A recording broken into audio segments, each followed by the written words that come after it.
Once again welcome to our YouTube channel MBA Mantra pod by achievers Mantra. मेरा नाम सत्यप्रकाश है। आज के सेशन में हम लोग डेटा सफिशिएंसी के ऊपर बेटा क्वेश्चन करने वाले हैं, उनके कॉन्सेप्ट को समझेंगे और कॉन्सेप्ट समझने के बाद वन बाय वन एक एक क्वेश्चन को क्या करेंगे, डील करेंगे। One of the most important thing बेटा, ये बहुत सारे डिफरेंट एग्जामिनेशन में यहाँ से क्वेश्चंस बनते हैं। बहुत सारे बच्चे कंफ्यूज भी होते हैं कि इनके क्वेश्चंस को हमें कैसे मैनेज करना है। तो सबसे पहले ये जितनी भी चीज़ें आती हैं किस तरह से सॉल्व करना चाहिए, कौन सा अप्रोच होना चाहिए, उसको स्टार्ट करने से पहले मैं आपको एक छोटा सा क्या करता हूँ, क्वेश्चन दिखाता हूँ। मान लेते हैं कुछ ऐसे बच्चे हैं जो एकदम न्यू हैं और पहली बार ये वीडियो देख रहे हैं और डेटा सफिशिएंसी के बारे में उनको बिल्कुल आइडिया नहीं है, तो मैं वहीं से क्या कर रहा हूँ, स्टार्ट कर रहा हूँ। जैसे आपके सामने क्वेश्चन है जहाँ पे पूछा गया how is C written in the code language. अब आपसे क्वेश्चन पहले पूछ लिया गया है कि भाई जो सी का है वो कोड लैंग्वेज, उसका आंसर क्या होगा, उसका कोड लैंग्वेज आप बता दीजिए। तो उसको सॉल्व करने के लिए उन्होंने बेटा स्टेटमेंट फर्स्ट दिया और स्टेटमेंट सेकंड दिया है। तो जनरली क्या होगा, स्टेटमेंट फर्स्ट से भी आंसर निकल सकता है, स्टेटमेंट सेकंड से भी आंसर निकल सकता है, यार दोनों से भी नहीं निकल सकता या दोनों से कंबाइन करके निकलेगा। इस तरह के क्वेश्चंस यहाँ पे बनते हैं और ऑप्शन किस तरह से बनते हैं मैं उस चीज को समझाने के लिए मैं आपको ये वाली स्लाइड बेटा यहाँ पे दिखा रहा हूँ। अब यहाँ से वन बाई वन क्या करिए, इस चीज को समझने की कोशिश करिए। तो सबसे पहले आप एक काम करिएगा, वीडियो पॉज कर लीजिए और ये A B C D 5 option आपको बनते हैं किसी भी क्वेश्चन को सॉल्व करने के लिए। इनको आप अच्छे से पढ़ लीजिए जिससे जब मैं कॉन्सेप्ट को एक्सप्लेन करूं तो आपको कहीं पे प्रॉब्लम ना हो। जैसे मैंने एक हाइपोथेटिकल एक चीज लेता हूं और मैं पूछता हूं कि भाई एक मेरे पास x की वैल्यू क्या होगी। एक क्वेश्चन मैंने पूछ लिया x की वैल्यू क्या होगी और मैंने यहाँ पे एक फर्स्ट स्टेटमेंट ले लिया और आपको बोला कि x plus Y is equal to क्या होता है, 5 होता है। और मैं पूछा x की वैल्यू क्या होगी। तो जिनको थोड़ी बहुत बेटा ये अंडरस्टैंडिंग है, मुझे लगता है यार इतनी तो सबको होनी चाहिए, वो क्या लिखेगा, x is equal to 5 minus Y. अब मैं x की डायरेक्ट वैल्यू नहीं निकाल पाऊंगा। देखो अब ऑप्शन किस तरह से बना रहा है एग्जामिनर, उस चीज को पढ़ते हैं। ऑप्शन ये क्या कह रहा है, if the data in the statement first alone are sufficient answer the question.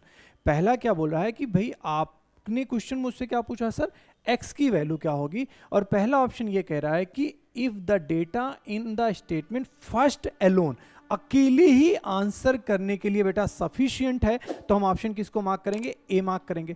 तो मैंने ये देखा नहीं यार मैं मार्क नहीं कर पा रहा हूं, वाई की डिफरेंट वैल्यूज रखते जाएंगे, एक्स की बेटा डिफरेंट वैल्यू निकलती जाएगी, कोई एक सर्टेन वैल्यू हमें यहां पे बेटा नहीं मिल रही। इसका मतलब ये हुआ सर कि मैं एलोन, तो ये सफिशिएंट आंसर नहीं है। अब जो मैं बोल रहा हूं उस चीज को फिर ध्यान से समझिएगा।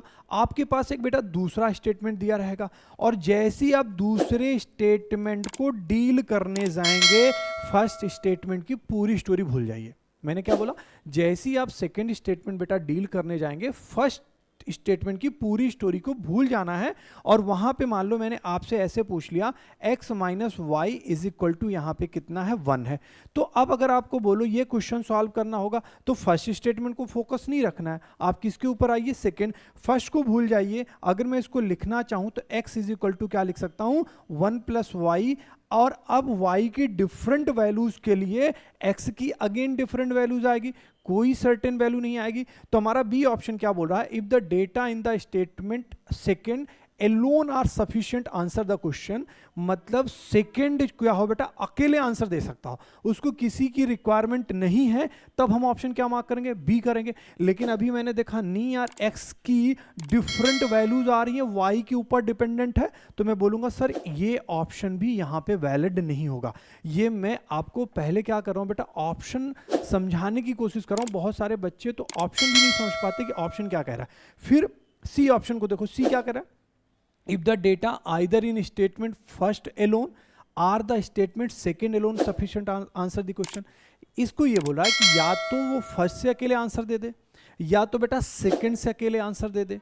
तो हम ऑप्शन यहां पे क्या मार्क करेंगे, सी मार्क करेंगे। आपने देखा आप यार फर्स्ट से भी नहीं दे पा रहे थे, सेकंड से भी नहीं दे पा रहे थे, इंडिविजुअली अकेले अकेले, कंबाइंड की नहीं बात कर रहा हूं, अकेले अकेले नहीं दे पा रहे, इसका मतलब यहां पे सी भी ऑप्शन नहीं होगा। अच्छा यहां पे आपको ऐसे याद करके नहीं जाना कि यार ऐसे ही आएगा, इन ऑप्शन को ऊपर नीचे वो कहीं पे भी क्या कर सकते हैं बेटा, चेंज कर सकते हैं। मैं एक एक ऑप्शन को एक्सप्लेन करने की कोशिश कर रहा हूं। अब ध्यान से देखिए, अब यहीं पे सबसे बेटा इंपॉर्टेंट पॉइंट नजर आता है। जब बेटा हमारे सामने सिचुएशन ऐसे मिलती है, फर्स्ट से भी नहीं मिला, सेकंड से भी नहीं मिला, इसका मतलब यार ना अब अकेले तो फर्स्ट और सेकंड से भी नहीं मिलेगा। अब क्या करना पड़ता है, एग्जामिनर बोलता है इन दोनों डेटा को आप कंबाइंड कर सकते हैं।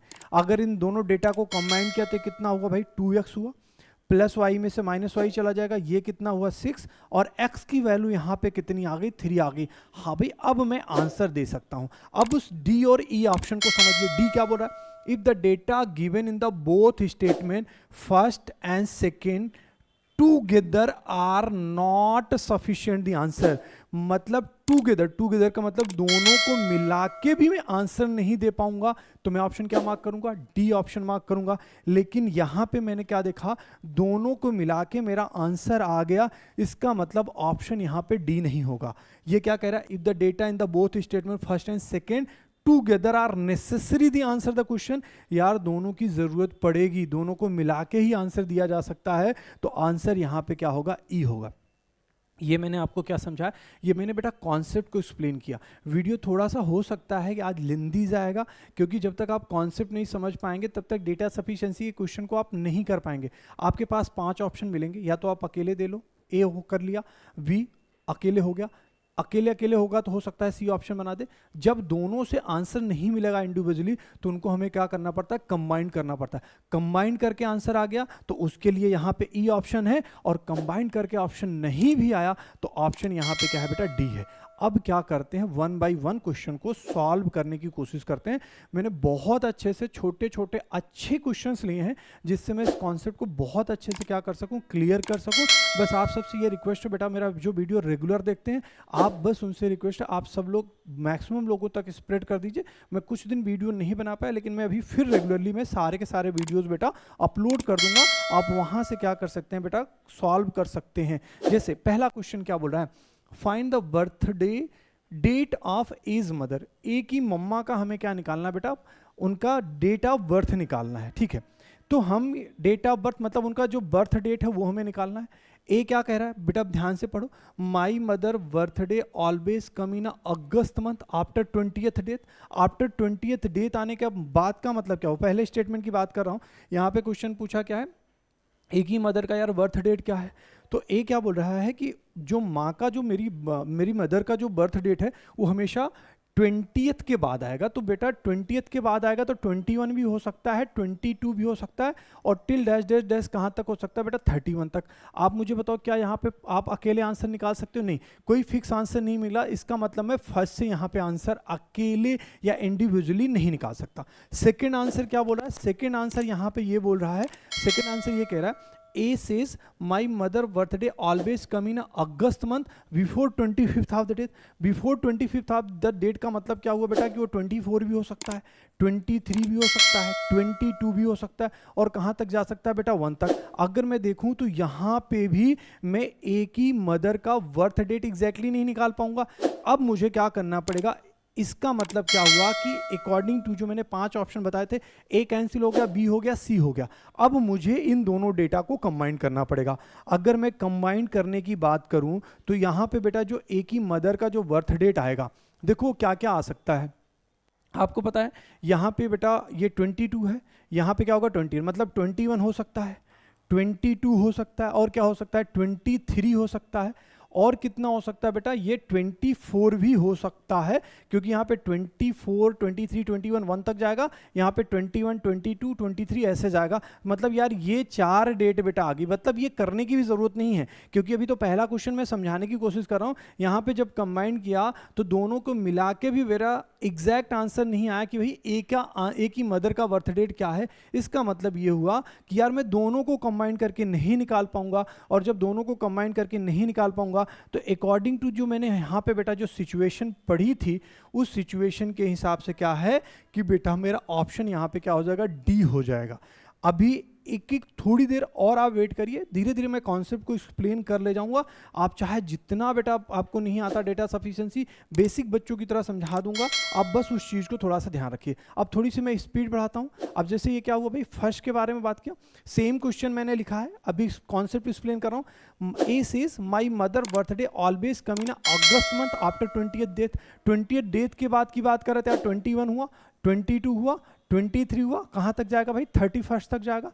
देखो अगेन मेरे पास मल्टीपल ऑप्शन है, नहीं निकाल सकते, तो सेकंड क्या बोल रहा है, A says my mother birthday always come in the August month before 22th date. 22 date का मतलब क्या हो यार, 21 होगा, 21 के बाद क्या होगा, 20 होगा, फिर क्या होगा, 19 होगा, और कहाँ तक जाएगा, 1 तक जाएगा। यहाँ से भी बेटा मैं नहीं निकाल सकता हूँ। फिर हमारे पास जर्नी क्या होगी कि यार इन दोनों को क्या कर लो, कंबाइंड कर लो।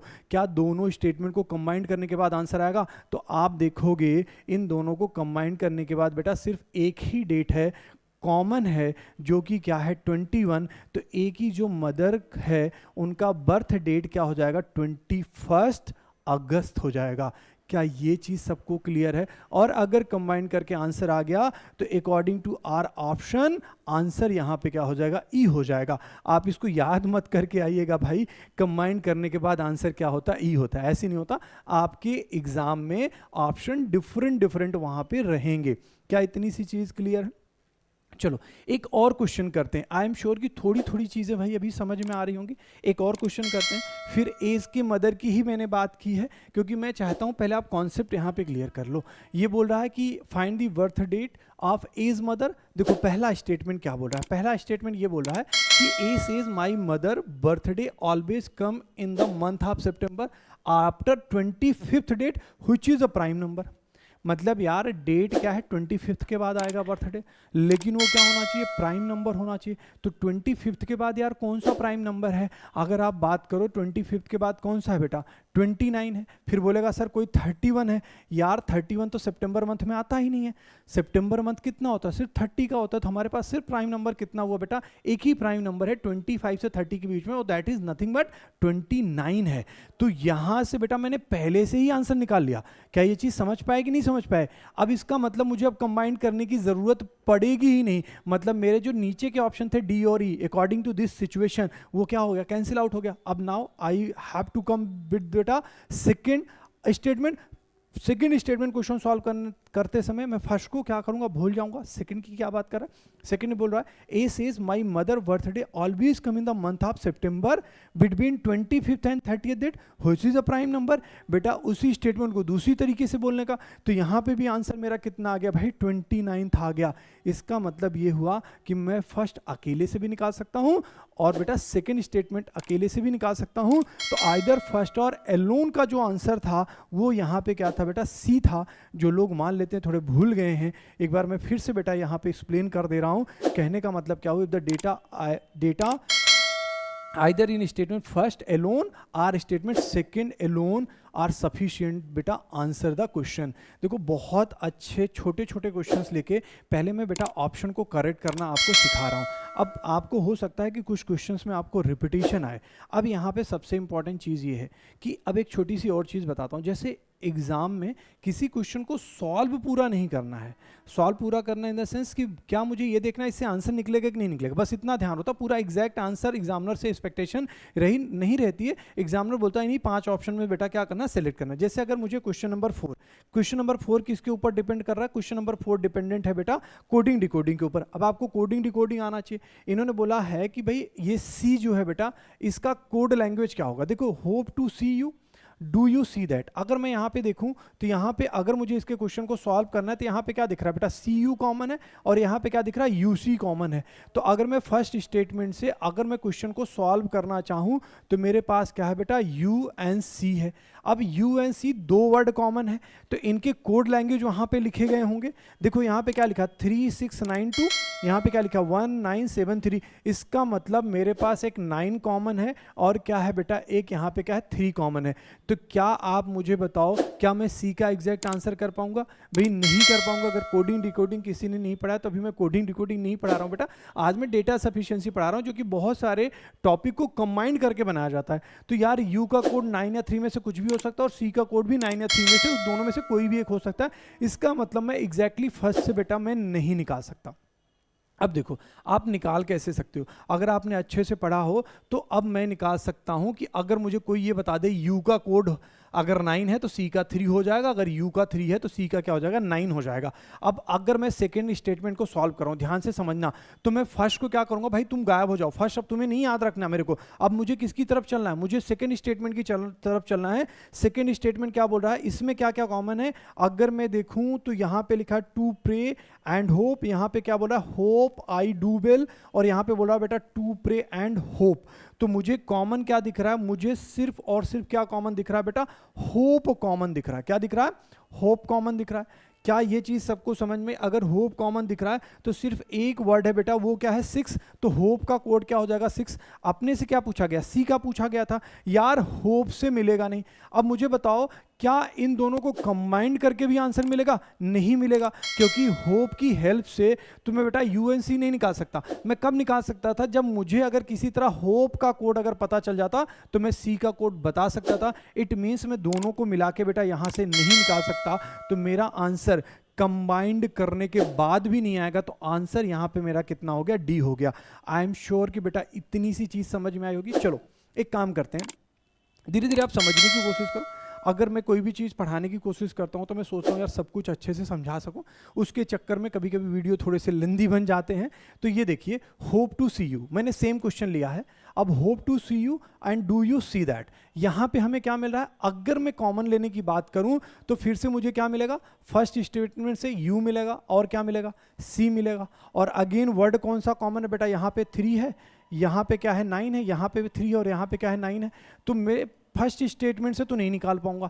अगर मैं फर्स्ट स्टेटमेंट से नहीं निकाल पाऊंगा तो अब मैं इसके आगे की बात नहीं करूंगा। अब मैं किसकी तरफ चलूंगा, मैं बोलूंगा चलो एक काम करते हैं, मैं सेकेंड स्टेटमेंट की तरफ बढ़ते हैं। तो फर्स्ट स्टेटमेंट को भूल गया, यहां पे बोला है टू प्रे एंड होप, और यहां पे बोला होप यू डू वेल। अब यहां पे क्या बोल रहा है बेटा, होप यू डू वेल। अब आपके सामने यहां पे दो चीजें कॉमन हो रही, क्या कॉमन हो रही है भाई, होप हो रही है और क्या हो रहा है अभी, यू भी कॉमन हो रहा है, होप यू।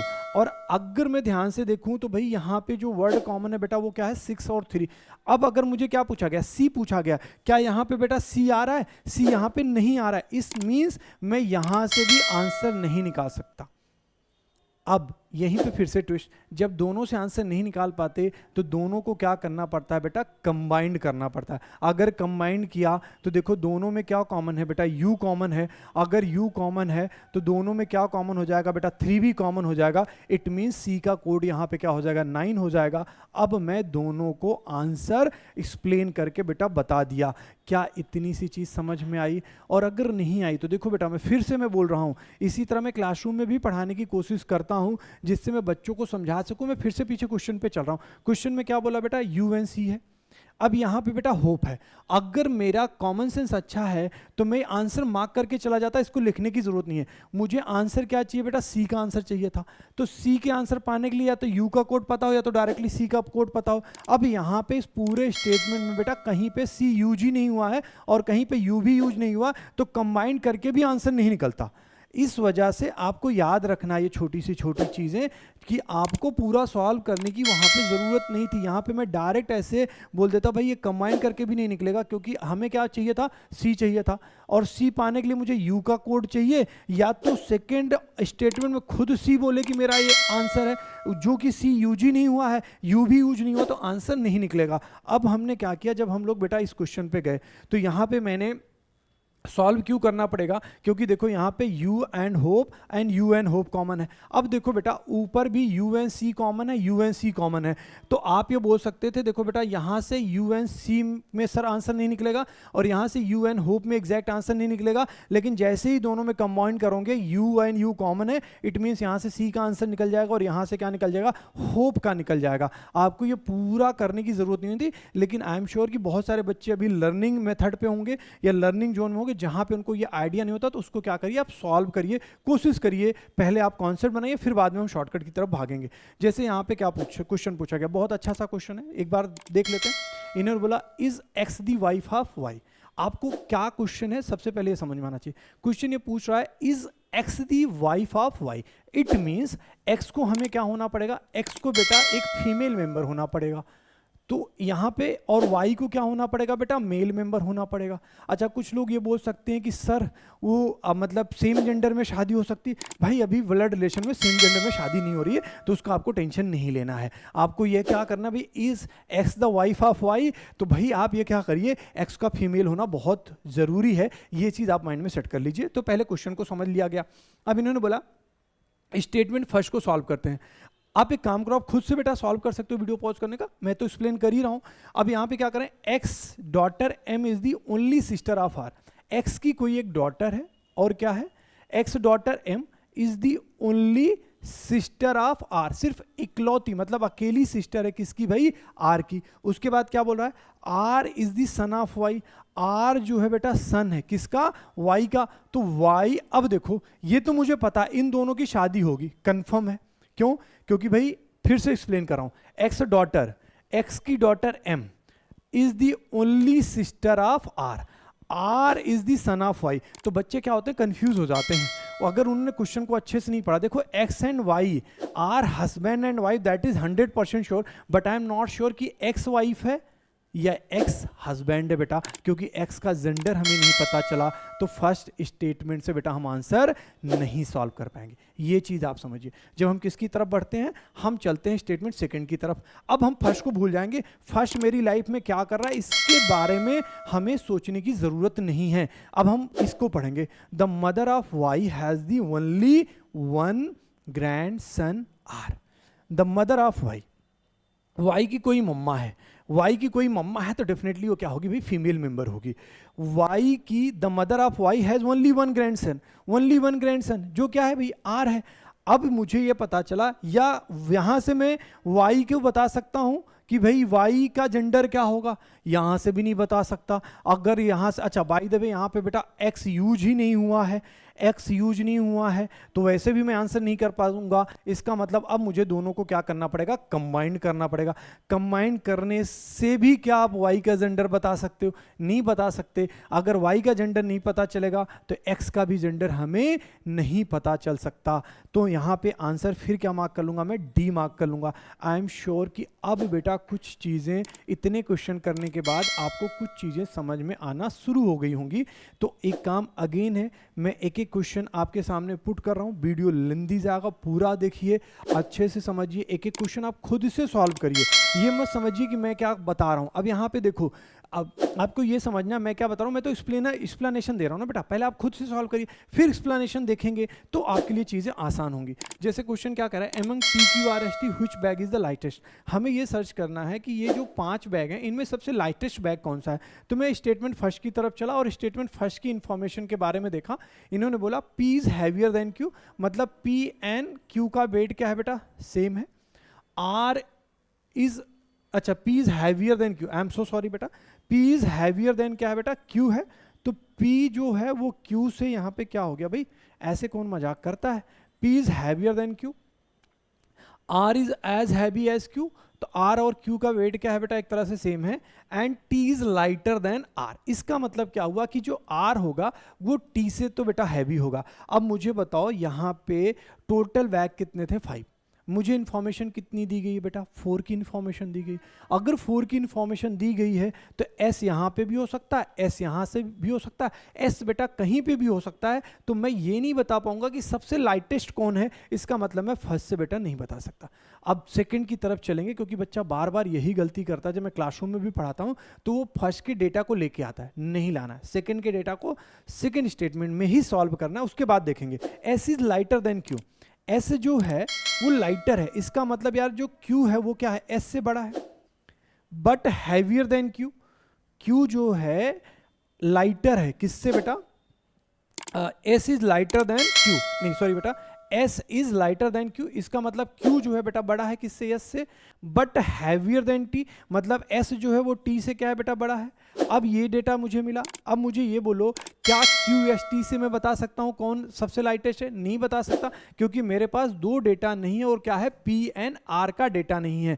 तो मैं सेकंड से भी बेटा डेटा में आंसर नहीं करूंगा। अब क्या करना पड़ेगा, अब आपको दोनों को कंबाइन करना पड़ेगा, और जैसे ही कंबाइन करेंगे मुझे ये पता है यार P किससे है बेटा, Q से बड़ा है, Q एंड R आपस में इक्वल हैं, R जो है बेटा वो किससे बड़ा है, R जो है वो T से बड़ा है, और Q एंड R अगर इक्वल हैं तो Q बेटा S से बड़ा है, तो डेफिनेटली R भी किससे बड़ा होगा, S से बड़ा होगा, और ये क्या हो जाएगा बेटा, T हो जाएगा। तो हमारा जो सबसे लाइटेस्ट कौन हुआ बेटा, T हुआ। इसका मतलब मैं कंबाइन करके आंसर निकाल पाया, और मेरा आंसर यहाँ पे क्या हुआ, E हुआ। आई एम श्योर कि बेटा अभी एक्सप्लेनेशन क्या हुआ भाई, अभी और अच्छे से समझा होगा। अब एक काम करिएगा, वीडियो पॉज करिए और इस क्वेश्चन को आप खुद से सॉल्व करने की कोशिश करिए।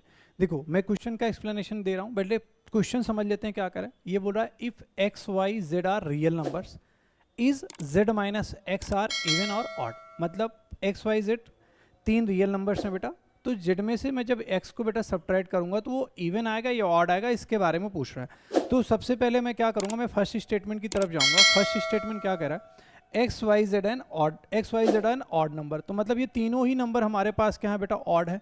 और मुझे लगता है यार अब आप इतने बड़े हो चुके हो कि ये पता होना चाहिए कि किन्हीं भी यार बेटा दो ऑड नंबर का जो डिफरेंस होता है वो हमेशा क्या होता है भाई, एक इवन नंबर होता है। जिनको नहीं पता है भाई आप वो करके देख लो यार, 11 - 9 कर लो, 13 - 7 कर लो, सारे के सारे क्या आएंगे बेटा, एक इवन नंबर आएंगे। तो इसका मतलब मैं पहले स्टेटमेंट से क्या करूँगा, आंसर दे दूंगा। यहाँ पे जो सबसे अच्छा जो क्वेश्चन है, जो ट्विस्ट है वो ये है कि ये बोल रहे हैं कि एक्स वाई मतलब दो रियल नंबर को मल्टीप्लाई कर लीजिए, इधर दो रियल नंबर को मल्टीप्लाई कर लीजिए और इधर दो रियल नंबर को मल्टीप्लाई कर दें, तो इनका जो सम आ रहा है वो कितना आ रहा है बेटा, एक इवन आ रहा है। तो अब मुझे ये चीज़ यहाँ पे इस चीज़ को मैनेज करना है, सारा का सारा फोकस मुझे इसके ऊपर काम करना है। X Y Z and Z X is equal to क्या बेटा, इवन है। अच्छा इसके इवन आने के चांसेस क्या हो सकते हैं, तो मैं एक केस पहले यहाँ पे कंसीडर कर रहा हूँ कि ये बेटा अगर मैं ये इवन कर लूँ, ये दोनों भी इवन हो जाएं, तो ये भी इवन हो जाए, तो कोई भी तीन नंबर हो या चार नंबर हो अगर वो इवन है, अगर उनको ऐड करोगे तो हमेशा क्या आएगा बेटा, इवन ही आएगा। अच्छा ये भी हो सकता है किसी बच्चे के दिमाग में चले सर कि इधर भी ऑड कर लो, ये ऑड कर लो और इसको इवन कर लो, क्योंकि दो ऑड नंबर का जो एडिशन होता है वो इवन होता है, इवन प्लस इवन क्या हो सकते हैं बेटा, वो भी इवन होंगे। तो दे आर मल्टीपल केसेस हम बना सकते हैं, इधर ऑड इधर इवन कर लेते हैं। बस हम पहले क्या करते हैं, इसी पे फोकस करते हैं। अच्छा मुझे बताओ बेटा, अगर ये दो नंबर को इवन बनाना है तो मेरे पास दो केसेस हो सकते हैं। एक तो ये हो सकता है कि X and Y both are क्या हो बेटा, इवन नंबर हो, या ऐसे हो सकता है कि एक्स क्या हो जाए, ऑड नंबर हो जाए और वाई क्या हो जाए, इवन नंबर हो जाए, या इवन हो जाए या क्या हो जाए, ऑड हो जाए। क्योंकि ऑड और इवन का मल्टीप्लिकेशन भी इवन होता है बेटा, और इवन का मल्टीप्लिकेशन भी क्या होता है बेटा, एक इवन नंबर ही देगा। तो अब इस केस में क्या होगा, अगर मैं सबको मान लूं कि एक्स वाई एंड जेड हमारे क्या है बेटा, इवन नंबर हैं, तो पहले कंडीशन में हमारे सामने क्या निकल के आएगा, हमारे सामने निकल के आएगा ये भी इवन, ये भी इवन, ये भी इवन। तो मतलब z माइनस एक्स कोई भी दो इवन नंबर का जो डिफरेंस होगा वो क्या होगा बेटा, इवन होगा। लेकिन अब यहीं पे मुझे थोड़ा सा और अपना क्या लगाना है बेटा, दिमाग लगाना है, क्या सोचना है, क्योंकि एक सेकेंड केस ये होता कि देखो बेटा ये तो मुझे निकल के आ गया ये इवन है। अब मुझे ये देखना है कि वो केस कब होगा, जब मान लेते हैं मैंने x को क्या माना बेटा, x को मान लेते हैं ऑड मान लेते हैं, तो e को मुझे क्या मानना, y को क्या मानना पड़ेगा बेटा, इवन। तो इस केस में ऑड एंड इवन क्या हो जाएगा बेटा, ये इवन आ जाएगा। क्या ये चीज़ क्लियर है? अच्छा by the same logic y को मैं क्या मान चुका हूँ बेटा, इवन मान चुका हूँ। तो y z का केस देखते हैं, y क्या होएगा बेटा, इवन होएगा। अब मुझे ये बोलो तो z क्या होएगा बेटा, z अब मेरे पास क्या हो सकता है बेटा, इवन हो सकता है, ऑड हो सकता है, मुझे नहीं मालूम, क्योंकि y को तो मैं माना हूं। तो ये बेटा ऑड या इवन कोई भी हो सकता है। तो ये क्या हो गया बेटा, ये इवन आ गया। क्या इतनी सी चीज समझ में आई? अब मुझे जेड के बारे में समझना है बेटा। जेड में क्या है, एक्स को तो मैंने ऑलरेडी क्या माना है, ऑड माना है। तो इसका मतलब मुझे जेड को क्या बनाना पड़ेगा बेटा, इवन बनाना पड़ेगा, तभी ये क्या होएगा, इवन और ऑड मिलके क्या बना देंगे बेटा, इवन बना देंगे। अब मुझे ये बताओ कि यार x यहाँ पे ऑड है और z यहाँ पे क्या है, इवन है, और इवन माइनस ऑड का जो डिफरेंस होगा वो क्या आएगा बेटा, वो ऑड आएगा। क्या ये चीज़ सबको क्लियर है कि नहीं क्लियर है? तो मैं सेकेंड स्टेटमेंट से मैं एग्जैक्टली ये नहीं बता पाऊंगा कि z माइनस एक्स ऑड आएगा या क्या आएगा, इवन आएगा। डिपेंड्स अपॉन कि एक्स वाई जेड का बेटा नेचर क्या है, इवन है या वो ऑड है। इस वजह से मैं सेकेंड स्टेटमेंट से आंसर नहीं निकाल सकता हूं। इसका जो आंसर होगा बेटा वो सिर्फ फर्स्ट से होगा, तो आंसर ए मार्क करके मैं चला जाऊंगा। अगर वीडियो का एक्सप्लेनेशन नहीं समझ में आए तो फिर से एक बार बेटा रिवाइज करके देख लीजिए, आपको ये चीज़ें समझ में आ जाएंगी। हम लोग क्या करते हैं, नेक्स्ट क्वेश्चन पे बढ़ते हैं और नेक्स्ट क्वेश्चन को सॉल्व करने की कोशिश करते हैं। तो यहाँ पे क्या बोला, what is the profit percentage. अब यहाँ पे क्या पूछा बेटा, प्रॉफिट परसेंटेज आना चाहिए आपको, थोड़ा सा प्रॉफिट लॉस का कॉन्सेप्ट समझ में आना चाहिए। आप देखो आपका आंसर क्या है बेटा, मैं यहाँ पे एक्सप्लेन कर रहा हूँ आंसर को। The cost price is 80% of the selling price. जो हमारा कॉस्ट प्राइस है वो कितना है, 80% है। किसका है भाई, सेलिंग प्राइस का। तो मैं यहाँ से क्या निकाल सकता हूँ, CP और SP का क्या निकाल लिया, रेशियो निकाल लिया। 80% को क्या लिख लिया, 80/100, जो कि मेरा कितना हो गया भाई, 4/5। अगर रेशियो में बेटा अगर मुझे पता है कि कॉस्ट प्राइस 4 रुपीज़ है और बेटा सेलिंग प्राइस क्या है, 5 रुपीज़ है, ये किस में बेटा, रेशियो में। मैं प्रॉफिट परसेंटेज तो बता सकता हूँ बट मैं एग्जैक्ट प्रॉफिट नहीं बता सकता, क्योंकि ये CP 4 के मल्टीपल में जाएगा और बेटा जो SP है 5 के मल्टीपल में जाएगा। तो यहाँ पे मुझे प्रॉफिट परसेंटेज निकालना है, तो मैं बोल सकता हूँ देखो सर 1 रुपीज़ का प्रॉफिट होगा किसके ऊपर, 4 पे। 100 से मल्टीप्लाई कर देंगे तो कितना हो गया, 25% प्रॉफिट। अच्छा, मुझे ये आंसर निकालने में कोई इंटरेस्ट नहीं था, बस मुझे ये पता करना था क्या मैं निकाल सकता हूँ कि नहीं निकाल सकता। मैं निकाल सकता हूँ भी, हो गया। मुझे ये कैलकुलेशन करने की एग्जाम में ज़रूरत नहीं होती, ये हमारे दिमाग में पहली चीज़ चलनी चाहिए। तो अब यहाँ पे हो गया। अच्छा, अगेन मैं बोलूँ बेटा मैं प्रॉफिट नहीं निकाल सकता, ये चीज़ हमेशा याद रखिए, क्योंकि ये चीज़ें किस में बेटा, रेशियो में। But profit percentage can be drawn. अब ये क्या बोल रहा है, द प्रॉफिट इज बेटा 50 रुपीज़ सेकेंड में। देखो प्रॉफिट तो पता है, लेकिन प्रॉफिट परसेंटेज के लिए मुझे क्या चाहिए, प्रॉफिट चाहिए और कॉस्ट प्राइस चाहिए। यहाँ पे कॉस्ट प्राइस दिया ही नहीं है, तो बेटा ये चीज़ यहाँ पे नहीं निकलेंगी। तो यहाँ पे भी आंसर मेरा कितना हो जाएगा बेटा, मैं ए से ही आंसर क्या कर लूँगा, निकाल लूँगा। क्या इतनी सी चीज़ बेटा सबको समझ में आई। तो जब भी आप डेटा सफिशिएंसी के क्वेश्चंस कर रहे हैं, आपको बेटा आपके जो टॉपिक्स आपने पढ़े ना, वहाँ पे थोड़ी सी कमांड होनी चाहिए। आंसर तो मार्क करना धीरे धीरे मैं सिखा दूंगा अगर आपने पूरा वीडियो अच्छे से देखा है तो। अब इन्होंने क्या पूछा, what is the length of बेटा रेक्टेंगल ABCD। अब स्टेटमेंट फर्स्ट क्या बोला, area of the rectangle is 48। तो अब रेक्टेंगल का मुझे ये समझ में आना चाहिए एरिया क्या होता है। ये लेंथ है, मान लो ब्रेड्थ है, तो इन्होंने क्या दिया है, लेंथ इंटू ब्रेड्थ हमारा क्या होता है, एरिया होता है। और ये क्या दिया है बेटा, 48 दिया है। अब यार ये 48 से मैं लेंथ और विड्थ नहीं निकाल सकता, ये दो नंबर का प्रोडक्ट है। जो क्या दिया है बेटा, वो क्या दिया है, 48 दिया है। तो मैं यहाँ से डायरेक्ट ही नहीं बोल सकता कि लेंथ ऑफ रेक्टेंगल क्या होएगा, तो मतलब मैं फर्स्ट स्टेटमेंट से बेटा नहीं निकाल पाया। क्या ये चीज़ क्लियर हुई। अब दूसरी चीज़ क्या बोला है बेटा, length of diagonal. Length of diagonal क्या होता है भाई, अगर ये मैं बात करूं तो सेकेंड स्टेटमेंट से लेंथ ऑफ डायगोनल, अगर इसको मान लेते हैं मैं D मान लूं, भाई इस चीज़ को इतना ही यूज़ कर रहा हूं, तो D² प्लस क्या हुआ बेटा, L² और कितना हो गया, B²। तो ये कितना दिया, डायगोनल कितना दिया बेटा, 10 का square, and this is L² plus B²। अब मैं फिर बेटा यहाँ पे इस चीज़ को नहीं निकाल पाऊंगा। क्या ये चीज़ आपको समझ पाए कि नहीं समझ पाए। मैं लेंथ फिर नहीं निकाल सकता। अब मुझे क्या करना पड़ेगा भाई, देखो अभी मैंने सीखा मैं सेकंड से भी नहीं निकाल सकता, क्योंकि लेंथ का स्क्वायर प्लस ब्रेड्थ का स्क्वायर कितना है, 100 है। अब मुझे क्या करना पड़ेगा, अब मुझे इन दोनों चीज़ को बेटा कंबाइन करना पड़ेगा। अगेन मैं बता रहा हूँ, इसको सॉल्व करके नहीं दिखाना है। अगर आपके दिमाग में समझ गया कि भाई हाँ मैं इस चीज़ को यहाँ पे निकाल सकता हूँ, तो मेरा आंसर भाई हो गया। अगर एक्चुअली में देखा जाए तो दोनों को बेटा कंबाइंड करके आप आंसर क्या कर सकते हैं, यहाँ पे निकाल सकते हैं। यहाँ पे कोई दिक्कत यहाँ पे नहीं आएगी। क्या इतनी सी चीज़ बेटा आप सबको क्लियर है। आगे तो आंसर कर लीजिएगा, पूरा एग्जैक्ट सॉल्व करने की ज़रूरत नहीं है कि लेंथ क्या पूछा, लेंथ नहीं पूछा, पूछा क्या आंसर निकाल पा रहे हो कि नहीं निकाल पा रहे हो, ये चीज़ आप देख लीजिए। अब देखो एक क्वेश्चन एक और कर लेते हैं। यहाँ पे क्वेश्चन क्या बोला, what is the value of x। अब क्या बोला, the LCM of x and 18 is 36।